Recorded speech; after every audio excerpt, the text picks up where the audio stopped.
என்று சொன்னால் அரசாங்கம் உங்க கையிலே இருக்கின்றது, ஆட்சி உங்க கையிலே இருக்கின்றது. ஆட்சியாளரை தான் பார்த்து கேட்க முடியும், அப்படித்தானே கேட்க முடியும். யாருமே பழி சுமத்தி தப்பித்து விட கூடாது. ஆக ஒரு அரசாங்கம் எப்படி இருக்க வேண்டும் என்பதை நீங்கள் உணர வேண்டும். இனியாவது இன்றைக்கு நடக்கின்ற பொதுக்கூட்டத்திற்கு முழுமையான பாதுகாப்பை தருவீர்கள் என்று நாங்கள் எதிர்பார்க்கின்றோம். நான் 163 கூட்டம் 163 சட்டமன்ற தொகுதியில் எழுச்சி பயணத்தின் போது பொதுக்கூட்டத்தில் மக்களை சந்தித்தேன். ஒரு 5-6 மாவட்டத்தில் தான் காவல்துறை பாதுகாப்பு கொடுத்தாங்க. மற்ற மாவட்டத்தில் எல்லாம் நம்ம கழக நிர்வாகிகள், தொண்டர்கள், கூட்டணி கட்சி சேர்ந்த தலைவர், நிர்வாகிகள் பாதுகாப்போடு தான் கூட்டம் நடத்த முடிஞ்சது.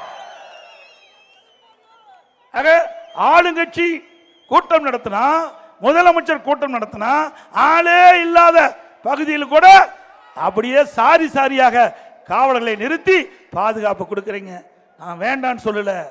ஆள் இல்லாத இடத்துல பாதுகாப்பு கொடுக்கின்ற முதலமைச்சர் இன்றைக்கு ஆயிரக்கணக்கான பேர் கூடுகின்ற இடத்தில் ஏன் பாதுகாப்பு கொடுக்கவில்லை என்று மக்கள் கேட்கின்ற கேள்விக்கு முதலமைச்சர் பதில் சொல்லியே ஆக வேண்டும்.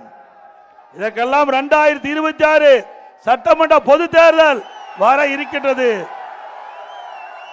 மக்கள் எதிர்பார்த்துக் கொண்டிருக்கின்றார்கள். உங்களுடைய ஆட்சியுடைய லட்சணத்தை மக்கள் எதிர்பார்த்துக் கொண்டிருக்கின்றார்கள். ஆகவே 2026 உங்களுக்கு தகுந்த பதிலடியை இந்த மக்கள் வழங்குவார்கள்.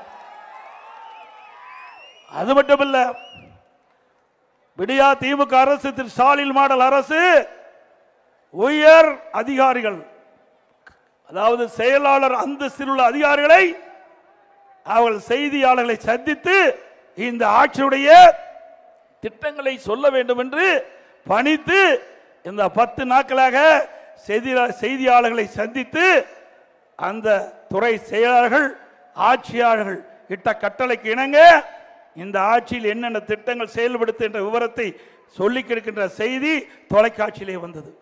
அது சொல்லலாம். ஆனா கரூர் நடந்த சம்பவத்தை எப்படி ஒரு செயலாளர் சொல்ல முடியும்? இது அவமதிப்பு. ஒரு நபர் கமிஷன் அமைக்கப்பட்டு விட்டது. துறை செயலாளரை வைத்து அரசியல் செய்ய வேண்டாம். இன்றைக்கு துறை செயலாளர்கள் என்ன வேண்டும்? உங்களுடைய வேலை அரசியல் செய்வதல்ல, அரசியல் செய்வதில்ல. உங்களுடைய டிபார்ட்மெண்ட் இருக்கின்ற பணி செய்ய வேண்டும். அதை விட்டுவிட்டு இவர் ஏறினார், இவர் சென்றார், இவர் கையை காட்டவில்லை என்பதெல்லாம் உங்களுடைய சொல்லாக இருக்கக்கூடாது. இதையெல்லாம் அண்ணா திமுக ஆட்சிக்கு வந்தவருக்கு தோண்டி எடுத்து இந்த தவறான செயலை ஈடுபடுகின்ற அதிகாரிகளை விடமாட்டேன். என்ன நினைச்சுக்கிட்டு இருக்கிறீங்க? இன்னைக்கு ஒவ்வொருவருடைய வரி பணத்தில் தான் உங்களுக்கு சம்பளம் கொடுக்குது. அரசாங்கம் என்றால் அரசாங்கத்திலிருந்து மரம் காய்ச்சி கொடுக்கிறது இல்ல. இங்க இருக்கின்ற பொதுமக்களுடைய வரி பணத்தில் தான் உங்களுக்கு சம்பளத்தை வாங்கிட்டு இருக்கிறீங்க. நடுநிலையோடு நடந்து கொள்ள வேண்டும். இன்றைக்கு நிலை என்ன? மக்கள் துடித்துக் கொண்டிருக்கின்றார். மிகப்பெரிய சோகம், துயர சம்பவம். அதை போய் நியாயப்படுத்தி பேசுவது எந்த விதத்தில் சரி? ஒரு அதிகாரி பேசலாமா? அரசியல்வாதி பேசலாம், ஏன்னா தப்பித்துக் கொள்வதற்காக. ஆனால் ஒரு அரசு அதிகாரிகள் நடுநிலையோடு இருந்து தங்களுடைய பணியை செயல்படுத்த வேண்டும். இதுதான் நாட்டு மக்கள் எதிர்பார்த்துக் கொண்டிருக்கின்றார்கள். ஆனால் இந்த ஆட்சியில பார்க்க முடியாது. இந்த ஆட்சியில் இருக்கின்ற அதிகாரிகளிடத்திலும் அந்த நியாயம் கிடைக்காது. அதே போல ஒரு ஏடிஜிபி அந்தஸ்தில் இருக்கின்ற சட்ட ஒழுங்கு ஏடிஜிபி அவர் நியாயப்படுத்தி பேசுகிறார். நீங்க அரசியல்வாதியா? சட்டத்தை பாதுகாக்கக்கூடியதான் உங்களுடைய பொறுப்பு. சரியான பாதுகாப்பு கொடுக்காத காரணத்தினாலே இவ்வளவு பேர் இன்றைக்கு நாம் இழந்திருக்கின்றோம். இன்றைக்கு கரூரிலே ஒரு டிஎஸ்பி தலைமையிலே ஒரு என்கொயரி அமைத்து விட்டீர்கள். அந்த என்கொயரி நடந்துகிட்டு இருக்குது, விசாரணை நடந்துகிட்டு இருக்குது. அப்படி இருக்கின்ற பொழுது ஒரு உயர் அதிகாரி ஏடிஜிபி சட்ட ஒழுங்கு பதவியில் இருக்கின்றவர் அவர் செய்தியாளரிடத்தில் இந்த அரசுக்கு நியாயப்படுத்தி பேசுகின்ற பொழுது, இந்த நடந்த சம்பவத்தை பற்றி பேசுகின்ற பொழுது, அதுக்கு கீழ் இருக்கின்ற அதிகாரி எப்படி நியாயமாக விசாரணை நடக்குமா? இதெல்லாம் ஒரு கண் துடைப்பு. நடந்த சம்பவத்தை மறைப்பதற்கு, நடந்த தவறை மறைப்பதற்கு இன்று அரசு எடுக்கின்ற நாடகம். திரு ஸ்டாலின் அவர்களே, இவ்வளவு பிரச்சனை ஏற்பட்ட பிறகும் இன்னும் நீங்க திருந்த பாட்டு இல்லை, திருந்ததாக இல்லை. இவ்வளவு உயிர் தமிழ் மண்ணிலே நாம் இழந்து விட்டோம். இன்றைக்கு தமிழகத்தை தலைகுனிய விடமாட்டேன் என்று சொல்லிக் கொண்டிருக்கின்ற முதலமைச்சர் அவர்களே, இன்றைக்கு அந்த கூட்டத்திலே மயங்கி விழுந்து அந்த ஒரு பெண்மணியை தூக்கி கொண்டு செல்கிறார்கள். தலை சாய்ந்து செல்கின்றார்கள். தலை நிமிர்ந்து இல்லை, தலை சாய்ந்து சென்று கொண்டிருக்கின்ற காட்சியை தொலைக்காட்சியிலே அத்தனை பேரும் பார்த்தோம். அத்தனை பேரும் பதறி போயிருக்கின்றார்கள்.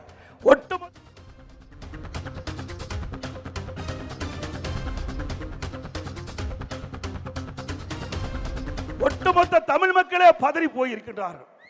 இதற்கு பதில் சொல்ல வேண்டியவர் முதலமைச்சர். உண்மைதானே? ஆகவே இன்றைக்கு ஒரு நபர் கமிஷன் அமைக்கப்பட்டிருக்கிறீர்கள். எந்த தகவலாக இருந்தாலும் ஒரு நபர் கமிஷன் இடத்திலே தான் குறிப்பிட வேண்டும். அதிகாரிகளை வைத்து தன்னுடைய அதிகாரத்தை வைத்து இதை உண்மை சம்பவத்தை மறைத்து விடலாம் என்றால் நிச்சயமாக நடக்காது. உண்மை சம்பவம் மக்கள் பார்த்து கொண்டுதான் இருக்கிறார் என்பதை முதலமைச்சர் உணர வேண்டும். அது மட்டுமல்ல, அங்கே இருக்கின்ற கரூர் நகரத்தில் இருக்கின்ற அங்கே இருக்கின்ற ஒரு முன்னாள் அமைச்சர் ஏன் பதற? ஏன் பதற? மடியில கனம் இல்ல, வழியில பயம் இல்ல. அப்படி இருக்க வேணும். ஆனா உன் பயம் தெரியுது, முகத்துல பயம் தெரியுது, உன் சொல்லுல பயம் தெரியுது. ஏன் மாறி மாறி அதிகாரிகள், இன்னைக்கு அங்க இருக்கின்ற முன்னாள் அமைச்சர்கள் ஏன் உண்மையை மறைச்சு மறைச்சு பேசுறீங்க? ஆக இதற்கெல்லாம் 2026 சட்டமன்ற தேர்தலில் பொதுமக்கள் தகுந்த பதிலடி கொடுப்பார் என்பதை மட்டும் எண்ணி பார்க்க வேண்டும். அங்க இருக்கின்ற முன்னாள் அமைச்சர், அங்க இருக்கின்ற கரூர் சட்டமன்ற உறுப்பினர் நினைத்துக் கொண்டிருக்கின்றார், பணத்தை கொடுத்து மக்களை விலைக்கு வாங்கி விடலாம் என்று. ஒரு முறை மக்கள் ஏமாந்து விட்டார்கள், இனி மக்கள் ஏமாற மாட்டார்கள். ஆக உங்களுடைய போலி கொலுசு கொடுக்கிறதெல்லாம் எடுபடாது. போலியா கொடுக்கிற வாக்குறுதியெல்லாம் இனிமேல் எடுபடாது. அரவக்குறிச்சி சட்டமன்ற தேர்தல் இடைத்தேர்தல் வருகின்ற பொழுது அங்க இருக்கின்ற தாழ்த்தப்பட்ட மக்களுக்கு வீடு கட்டுவதற்கு 3 சென்ட் நிலம் தானாக அப்பொழுது நிறுத்தப்பட்ட அந்த வேட்பாளர் தன்னுடைய சொந்த பணத்தில் வாங்கி கொடுப்பதாகவும் சொந்தமாக வீடு கட்டி தருவதாகவும் 25,000 பேருக்கு வாக்குறுதி கொடுத்து அந்த வாக்குறுதி நிறைவேற்றப்பட வேண்டும். இன்றைய முதலமைச்சர் அன்றைய எதிர்க்கட்சி தலைவராக இருக்கும் போது அங்கே பொதுக்கூட்டத்தில் பேசினார். அத்தனையும் வெற்றி செய்ய அத்தனையும் ஏமாற்றி விட்டார். அதெல்லாம் அந்த மாவட்ட மக்கள் பார்த்து கொண்டிருக்கின்றார்கள். எப்பொழுது தேர்தல் வரும் என்று மக்கள் எதிர்பார்த்து கொண்டிருக்கின்றார்கள். அந்த தேர்தலிலே உங்களுக்கு சரியான தண்டனையை இந்த தேர்தலிலே தமிழ்நாட்டு மக்கள் வழங்குவார்கள். வழங்குவீர்களா?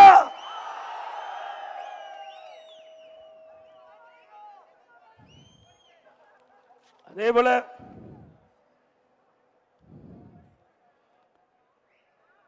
இன்றைய தினம் அந்த நிகழ்வு நடந்து போச்சு. முதலமைச்சர் இரவோடு இரவாக வந்து ஒரு ஆறுதல் சொன்னார். ரைட். இங்க இருக்கின்ற துணை முதலமைச்சர் ஒருத்தர் இருக்கார், உல்லாசமா வெளிநாடு போயிட்டார். ஏங்க இங்க பத்தி எரிஞ்சுக்கிட்டு இருக்குது, நாட்டு மக்கள் பதறி துடித்து கொண்டிருக்கிறாங்க. உடனே தனி விமானத்தை பிடிச்சி வர்றாரு திருச்சி. உடனே கரூருக்கு வர்றாரு, பார்த்தாரு, விமானத்தில் ஏறி போயிட்டார். இவரெல்லாம் நாட்டை ஆண்டா நாடு இப்படியா இருக்குமா? மக்கள் உயிரிழந்து துடித்துக் கொண்டிருக்கின்ற காட்சியில் கூட இவர்களுக்கு இரக்கம் இல்லை. இவர்களுக்கு உல்லாச சுற்றுப்பயணம் தான் முக்கியம், நாட்டு மக்கள் முக்கியம் இல்லை. இன்றைக்கு ஒவ்வொருவரும் சிந்திக்க வேண்டிய நேரம் வந்து விட்டது. இவர்கள் எப்படிப்பட்டவர் என்று நாட்டுக்கு அடையாளம் காட்டப்பட்டு வருகிறது என்பதை நாம் உணர வேண்டும். ஒரு நாட்டினுடைய துணை முதலமைச்சர் இவ்வளவு பெரிய பிரச்சனை ஏற்படுகின்ற பொழுது இங்கே இருக்க வேண்டும், தமிழ்நாட்டில் இருந்து மக்களுக்கு தேவையான உதவிகளை செய்து கொண்டிருக்க வேண்டும்.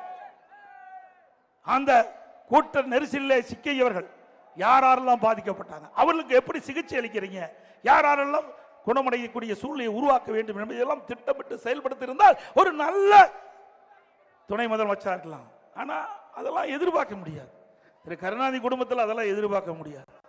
யார் எப்படி இருந்தாலும் அதை பற்றி எல்லாம் கவலை இல்லை.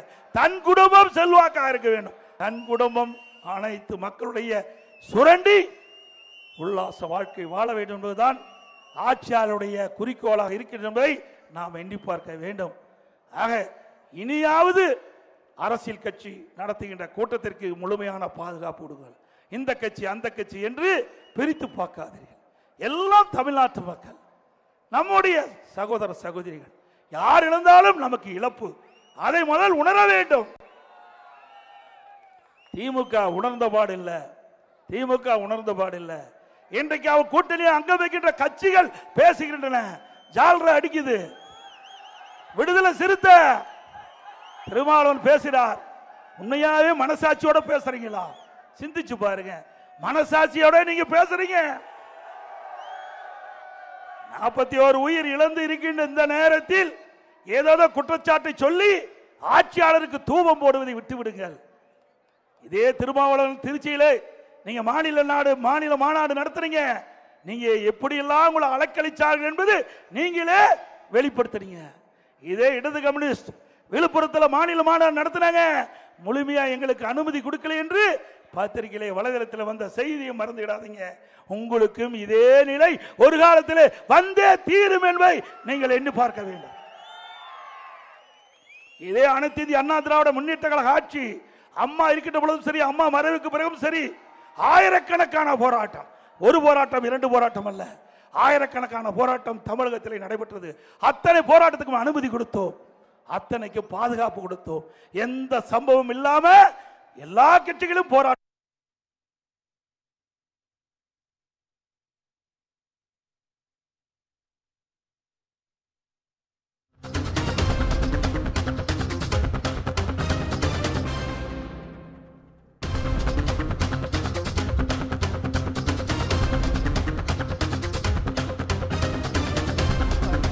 இருந்தாலும் எங்களுக்கு வேற வழி இல்லாம அந்த இடத்துல நடத்தணும்.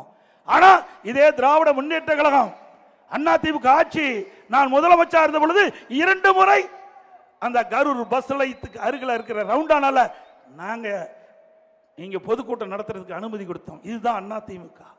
நடுநிலையோடு நடந்தது அண்ணா திமுக. இன்றைக்கு திராவிட மாடல் அரசாங்கம் திரு ஸ்டாலின் இருக்கின்ற திமுக அரசாங்கம் அமைந்த பிறகு 3 முறை அந்த கரூர் பஸ் நிலையத்துக்கு பக்கத்தில் இருக்கிற ரவுண்டானால 3 முறை திமுக பொதுக்கூட்டம் நடத்தினீர்கள். உங்களுக்கு எப்படி அனுமதி கொடுக்குறாங்க? ஏன் மற்ற கட்சிக்கு மற்ற எதிர்கட்சிக்கு அனுமதி கொடுக்க மறுக்கிறாங்க?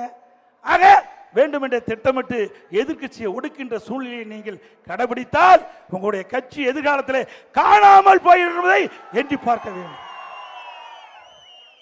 ஆட்சி அதிகாரம் இருக்கிறதுனால இந்த ஆட்டம் போடுறீங்க. இதுக்கெல்லாம் மக்கள் ஒரு காலத்தில் முடிவு கேட்கின்ற நேரம் வந்துவிட்டது என்பதை ஸ்டாலின் உணர வேண்டும். அதே போல தமிழகத்தில் சட்ட ஒழுங்கு அடியோடு சீர்குலைந்து விட்டது. எங்கே பார்த்தாலும் போதைப் பொருள் விற்பனை விற்குதில்ல.